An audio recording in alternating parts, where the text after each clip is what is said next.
Alright guys, Espanyol 1, Real Madrid 2, first victory of the second Mourinho era. I gotta admit, I am pretty worried about some things because I'm gonna give you the 3 takeaways that I can take away from this game, but I am very worried about the Arda Guler situation, and I'm very worried about Mourinho being able to realize that he cannot make the same mistakes that have been made over the last 2 years. But listen, what we saw today was promising. I believe in this project. I believe in Mourinho. I liked some of the things that I saw today, but there are some things that I am worried about because I don't know if this is coming from a place of PTSD from what we got to see over these last 2 seasons with Ancelotti, with Xabi Alonso, with Arbeloa. But the first takeaway that I have for you guys is Arda Guler. Arda Guler needs to play. If you watched the game today, Arda Guler had 4, 5 incredible crosses in the box. That was the most dangerous aspect of our game today. And he wasn't playing in his position. He was playing out of position. He was playing out on the right wing. Yesterday, I dropped a video on Instagram and TikTok, even on our YouTube Shorts. Make sure to check it out. Talking about how there is going to be a huge debate throughout the entire season of who needs to be our number 10. Because Mourinho has made it pretty clear that he wants to play with a 4-2-3-1 formation. And Arda Guler's best position on the field is 100% when he plays in a number 10 role, which is the same thing for Jude Bellingham. And Jude Bellingham absolutely cooked in the World Cup. I don't think it's right to say that we need to bench him, but I don't think it's right for Arda Guler to be the first person subbed out of the game today. This is something that I complain about with Arbeloa all the time. The second he got the chance to take out someone off the field, it was always Arda Guler, even if he was the most dangerous player on the field. And what we saw today was that Arda Guler was the most dangerous player on the field. Our best chances came from his crosses, and I've said it time and time again, we have lacked a good set piece taker ever since Toni Kroos left. I know that Trent Alexander-Arnold has a good leg on him. I know that Arda Guler is good, but over these last 2 years, I think Real Madrid has really lacked threat in set pieces. Arda Guler today showed that that is going to change, so that is very promising. But in the 65th minute of the game today against Espanyol, once again, Arda Guler was the most dangerous player on the field. That's not to take away credit from what Kylian Mbappe did today. I think that Kylian Mbappe was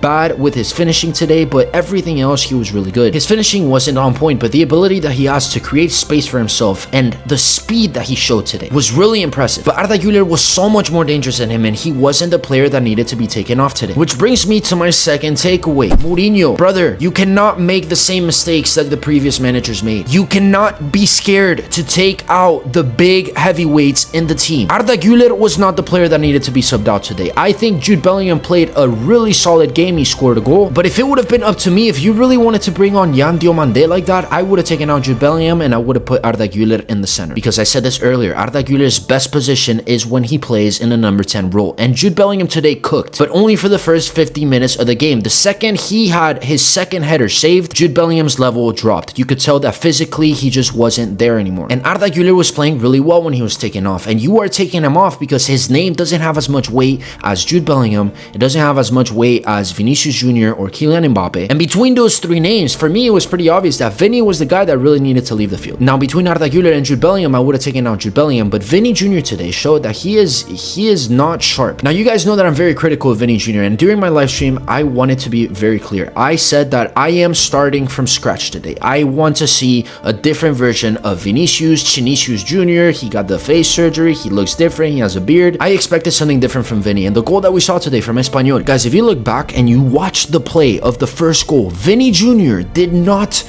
even try to run back during the play. At some point, before they switched the ball over to the other side and the goal was scored, Vinnie was really close to the ball and he did not drop back. He did not do what he was supposed to. These are the things that really pissed me off. These are the things that are going to cost us games because football has changed. Luis Enrique has revolutionized the game. Everybody runs now. And listen, if there's anything that you can take away from this World Cup, you can talk about the refs, anything you want. I want to talk about Messi for a second. Messi is the type of player who doesn't run, and somehow teams all die for him on the field, and it works. Because in today's modern game, if you have more than one player who doesn't want to bring anything to the defensive side of the ball, you're going to struggle. And Mbappe, Vinny, I'm sorry, Vinny FC fans, I'm really sorry. Mbappe is the better player. Mbappe is the type of guy who can win you any game at any given point. He needs to have the Messi role. You need to let Mbappe cook. Today, when Espanyol tied the game, Vinny failed to do what he was supposed to do, and that could have cost us the 3 points. This is the type of stuff that Mourinho needs to be careful with because he needs to let the players know that the name that is written on the back of their jerseys is not enough for them to play. And if there's anybody that can actually get this done, it's Mourinho. But with that being said, my third takeaway from today's match is is that Tchouaméni is crucial in this squad. Now, once again, I just complained about Vinicius Jr. and what he failed to do in the goal that Espanyol scored today. I want to talk about what Valverde failed to do in the goal that Espanyol scored today. Because Valverde is not a true CDM. He is a center mid. He is a number 8. He is an all-terrain midfield. Tchouaméni is a defensive mid. He understands the positioning much better than a player like Valverde, and that was on showcase today. In the goal that Espanyol scored, I think that Konate was out of position. He wasn't well positioned. He was covering the first post as if that's not Courtois' job. But Valverde should have been covering the guy who scored the goal for Espanyol today. He should have been there and he wasn't. Because truth is, he is not a true CDM. I really like the idea of playing Bernardo and Valverde as pivots. I really like that. I think that's a very attractive idea and I want to see how it progresses over time. Valverde needs to learn that positioning. But Tchouaméni is a hell of a talent. He has been one of our most consistent players over these last couple of years. Unless Valverde learns what he's supposed to do, the positioning that he's supposed to assume in that position of the field, till then, Tchouaméni needs to be part of the starting 11. One last bonus takeaway. I do not know how I feel about Konate and Huijsen in the back. What I like about this Real Madrid team is that we have a lot of depth. I think that there are multiple options that can play in different positions, which is what I love about the project that we're building right now. And I like that we have a lot of depth at the center back position, but I do not know how I feel about Konate and Dean Huijsen playing together. You need to understand that Konate last year was very inconsistent. He would make a lot of errors,